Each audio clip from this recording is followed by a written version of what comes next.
جیسے رسول پاک کا وصال ہوا نا، حضرت بلال نے منہ سے لفظ ہی کوئی نہیں ادا کیا. کسی نے اپنا دکھڑا کسی انداز میں سنا لے. حضرت عمر نے کہا، جس نے کہا حضور وصال کر کے گردن اڑا دوں گا. حضرت عثمان غنی نے کہا خبردار کوئی مجھے آ کے نہ بتائے کہ مصطفیٰ وصال کر گئے. حضرت علی المرتضیٰ رضی اللہ تعالیٰ عنہ نے فرمایا، نہ بھائی میرے مصطفیٰ پر تو موت آتی ہی نہیں جس طرح آپ لوگوں پہ. سب لوگوں نے اپنے اپنے اظہار کر لیے نا، بلال نے کسی کو دکھ بتایا ہی نہیں.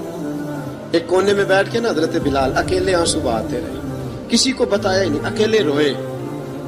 ایک شخص کہنے لگا یار بلال بولتا نہیں. کہا نہ بلاؤ اسے. عصر کی نماز کا وقت ہوا نا تو وہ بلال جو کعبے کی چھت پہ بغیر سیڑھیوں کے چڑھ گیا تھا، وہ بلال جو کعبے کی چھت پہ بغیر کسی سہارے کے چڑھ گیا تھا، اس بلال کو کہا کہ بلال چڑھ ذرا، آذان پڑھ، مسجد کی چھت پہ چڑھ جا. حضرت بلال کئی بار چڑھے اور کئی بار گرے، کئی بار چڑھے اور کئی بار گرے. حضرت بلال حبشی رضی اللہ تعالیٰ نے آواز دی، کہا سلمان میری مدد کرنا، میری مدد کرنا. اب مجھ سے چڑھا نہیں جاتا، اب مجھ سے جایا نہیں جاتا. جناب سلمان فارسی نے بھی سوال نہیں پوچھا کہ بلال تو بیمار ہے، یہ نہیں پوچھا.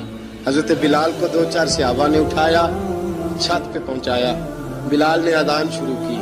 جب کہا نا اللہ اکبر اللہ اکبر، وہ آواز جس میں بڑا سوز ہوتا تھا، بڑی درد، بڑی بلندی ہوتی تھی، بڑا جوش خروش ہوتا تھا، آج وہ آواز دب گئی.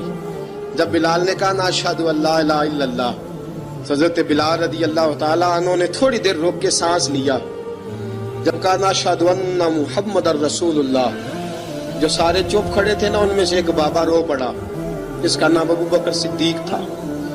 جب حضرت ابو بکر صدیق کی آنکھ میں آنسو آیا تو حضرت بلال چھت کے اوپر زمین پہ گرے، زمین پہ گرے اور کہا ابو بکر یہ ڈیوٹی کسی اور کی لگا دے، یہ ڈیوٹی کسی اور کی لگا دے، اب میری روح اجازت نہیں دیتی، مصطفیٰ کریم کے بعد مجھ سے اذان نہیں پڑھی جائے گی. آپ نے واقعہ سن رکھا ہے کہ ایک بار صحابہ نے بلایا، دوبارہ آئے، حضور خواب میں ملے. کہا بلال تو آتا کیوں نہیں؟ بلال چھوڑ کے چلے گئے تھے. فرمایا اب میرا یہاں دل نہیں لگتا. ملک شام کے شہر حلب میں چلے گئے تھے، چھوڑ دیا تھا مدینہ منورہ.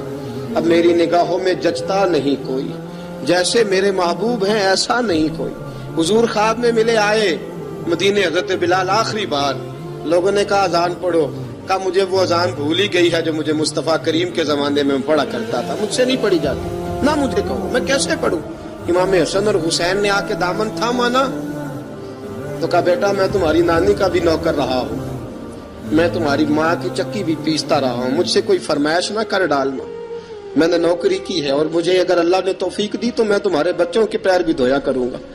لیکن امام حسن رضی اللہ تعالیٰ عنہ نے فرمایا بلال ایک بار تو اذان سنانی پڑے گی. سنائی بلال نے اذان.